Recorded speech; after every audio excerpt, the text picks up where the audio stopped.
Hello students, welcome back to my channel.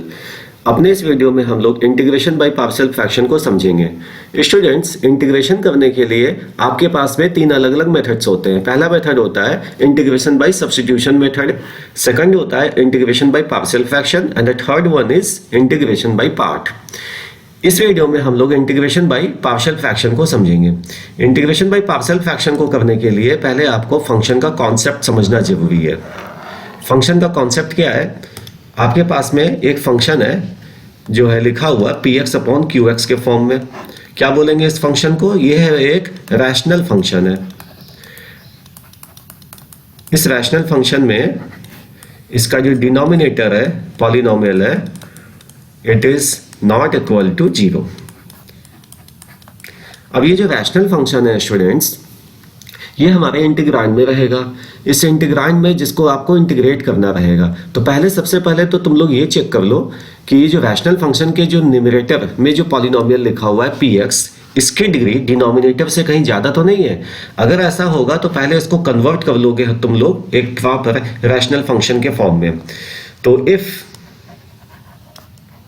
Degree of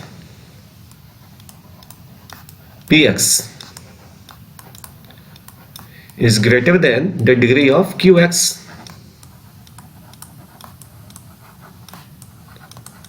अगर ऐसा हुआ स्टूडेंट्स तो अभी इंटीग्रेट करने के लिए आगे नहीं बढ़ेंगे हम लोग क्या करेंगे, सबसे पहले इसको लॉन्ग डिवीजन मेथड का यूज करते हुए इस फॉर्म में ये लिखा हुआ है, तो लॉन्ग डिवीजन करते हुए इसको ऐसे डिकम्पोज कर लो, आप सिंपल बना लो tx plus p1x upon qx। इससे लिखने से क्या होगा, अब ये एक प्रॉपर रैशनल फंक्शन के फॉर्म में आ चुका है। अब यहाँ पे इंटीग्रेशन के प्रोसेस को हम लोग आगे देखेंगे, समझेंगे क्या करेंगे इसको इंटीग्रेट करने के लिए। तो इसके लिए इंटीग्रेशन करने के लिए ये जो px अपॉन qx आपका एक रैशनल फंक्शन होगा, ये लिख लेते हैं हम लोग px अपॉन qx। ये अपना इंटीग्रांड है px बाई qx। अब इस px बाई qx में आप ध्यान से देखोगे कि इसका डिनोमिनेटर जो है लीनियर और क्वाड्रेटिक के फंक्शंस के फॉर्म में होना चाहिए। लीनियर और क्वाड्रेटिक फंक्शंस के फॉर्म में इसके फैक्टर्स होने चाहिए डिनोमिनेटर के, तो ही फिर ये मेथड लगेगा आपका इंटीग्रेशन बाई पार्ट का।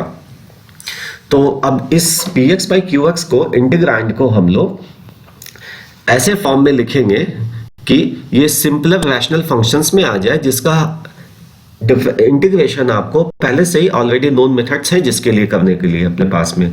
ठीक है स्टूडेंट्स, तो the integration can be carried out by using easily using the already known methods. तो ऑलरेडी नोन मेथड से इंटीग्रेशन करने के लिए सबसे पहले इसको आप डिकम्पोज करोगे सिंपलर रैशनल फंक्शंस के फॉर्म में। उन सिंपलर रैशनल फंक्शंस के फॉर्म में डिकम्पोज करने के लिए अपने पास में कुछ पहले से ही प्री डिफाइंड फॉर्मेट्स हैं जिसको आप यूज करोगे। तो कौन कौन से फॉर्मेट हैं? अगर आपका जो रैशनल फंक्शन है px अपॉन qx, इनके हम लोग फॉर्म की बात करेंगे, ये अलग अलग फॉर्म में हो सकता है, तो इसमें डिफरेंट केसेस बनेंगे। ये हो गया अगर आपका पहला फॉर्म, इसका फर्स्ट फॉर्म ये लिखा हुआ है px plus q upon x minus a into x minus b। तो देखो यहाँ पे जो डिनोमिनेटर में पॉलिनोमियल लिखा है ये फैक्टर है, लीनियर के दो फैक्टर्स हैं यहाँ पे। ये कंडीशन है आपका कि ये फैक्टर्स के फॉर्म में होना ही चाहिए, या तो फिर लीनियर या क्वाड्रेटिक के फैक्टर्स होने चाहिए। और ये जो है इसकी डिग्री जो है न्यूमरेटर की डिग्री डिनोमिनेटर से कम होनी चाहिए। तो इज इक्वल टू, अब इसको आप डिकम्पोज कर दो सिंपलर रैशनल फंक्शन में a upon x minus A plus b upon x minus b. तो इसको डिकम्पोज कर दिया हम लोग as a sum of simpler rational functions के फॉर्म में। अब ये दोनों ही फंक्शंस जो आपके सामने है, ये जो इंटीग्रांड हो जाएंगे आपके, जिसको इंटीग्रेट करना रहेगा, तो ऑलरेडी नोन मेथड है अपने पास में। इनको इंटीग्रेट करने के लिए ये लॉग वाला फार्मूला यहाँ लगा सकते हो, 1 अपॉन एक्स का इंटीग्रेशन लॉग एक्स यहाँ भी लगा सकते हो आप लोग। तो ये फर्स्ट टाइप हो गया, फर्स्ट फॉर्मेट हो गया। सेकंड हो सकता है ये कि लिखा हो आपके सामने जो इंटीग्रांड आए वो इस फॉर्म में हो px plus q upon x minus A whole square. अगर इस फॉर्म में लिखा है तो इसको कैसे डिकम्पोज करोगे? इसको डिकम्पोज करोगे a upon x minus A plus b upon x minus A का होल स्क्वायर। इस तरह से डिकम्पोज कर लो इसको, जहां पर कैपिटल ए और कैपिटल बी जो लिखा है ये क्या है, कॉन्स्टेंट्स हैं, इनके वैल्यूज को हम लोग दोनों साइड्स के कोफिशिएंट्स को और कांस्टेंट टर्म्स को कंपेयर करके इजीली निकाल पाएंगे। फिर तो ए और बी की वैल्यू पता चल जाएगी आपको, जो कोई नंबर आएगा कुछ तो वो दिए हुए क्वेश्चन में वैल्यू क्या दी हुई है P x by Q S पे, उस पर डिपेंड करेगा। इसके बाद में थर्ड आपका फॉर्मेट हो सकता है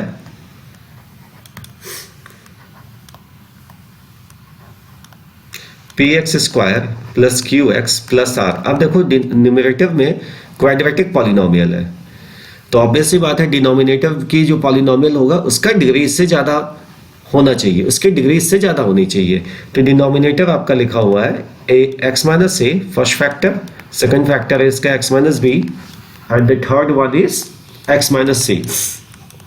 तो डिनोमिनेटर आपका देखो ध्यान से ये क्यूबिक पॉलिनोमियल है, तो डिग्री ज्यादा है इसके न्यूमरेटर से, तो इसको डिकम्पोज कर दो as the sum of simpler rational functions. तो A upon x minus A plus B upon x minus B plus C upon x minus C. Again students capital A capital B और capital C के values easily हम लोग निकाल पाएंगे दोनों sides में coefficients को और कांस्टेंट टर्म्स को कंपेयर करके। किसके कोफिशिएंट्स को, एक्स स्क्वायर के, एक्स के और ये कांस्टेंट टर्म आर को। थर्ड आपका फॉर्मेट हो सकता है, ये फॉर्म है आपका जो दिया हुआ है रैशनल फंक्शन, वो इस फॉर्म में लिखा हुआ है P x square plus Q x plus R upon x minus A का whole square into X minus B. फिर से इसको डिकम्पोज करो as a sum of simpler rational functions, A upon x minus A plus B upon x minus A whole square plus C upon x minus C X minus B. हो गया students ये decompose. अब आपका fourth form हो सकता है P x square plus Q x plus R upon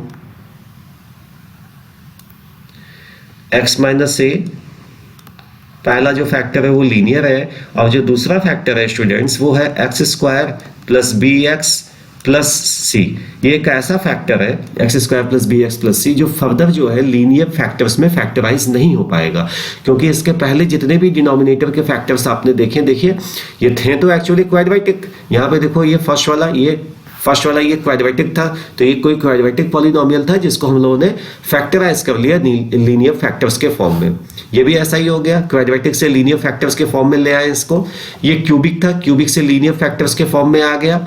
ये आपका लीनियर और क्वाड्रेटिक का मिक्सचर था यहाँ पे, तो ये क्वाड्रेटिक पॉलिनोमियल था जिसको हम लोगों ने लीनियर फैक्टर्स के फॉर्म में लिखा। बट यहाँ पे इस क्वेश्चन में स्टूडेंट्स ये जो लास्ट वाला ये देखो ये लिखा हुआ है, ये वैसा फॉर्म है जो फर्दर लीनियर फैक्टर्स के फॉर्म में फैक्टराइज नहीं हो सकता है। तो कोई बात नहीं, तो भी ये क्वेश्चन आपका इजीली सॉल्व हो जाएगा। कैसे लिखोगे इसको आप लिखोगे A upon x minus A plus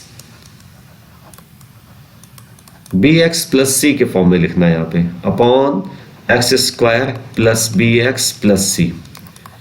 अब इसको स्टूडेंट्स इस तरह से लिख करके आराम से इसको कर सकते हो। अब इसको डिनोमिनेटर को, अब देखिए इसके पहले जितने भी यहाँ पे लिखे हुए हैं, ये देखो ये इसका लॉग वाला फॉर्म लगेगा, यहाँ पे 1 upon x to the power n वाला फॉर्म लगेगा, यहाँ पे लॉग का फॉर्म लॉग एक्स, इसका इंटीग्रेशन की बात कर रहा हूँ, किस मेथड से करना है 1 upon x log x, 1 upon x log x log x log x, ये लग जाएगा फार्मूला यहाँ पे x to the power n वाला, इसका इंटीग्रेशन का फार्मूला लग जाएगा यहाँ पे।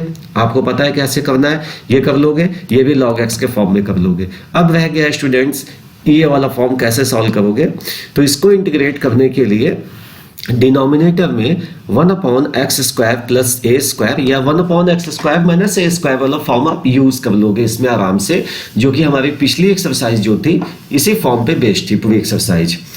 उसको अगर आप लोगों ने नहीं अच्छे से किया है तो अपने चैनल पे उनकी वीडियोस अलग से डाले हुए हैं, उनको जाकर के आप लोग देख सकते हो कैसे करना रहेगा वो।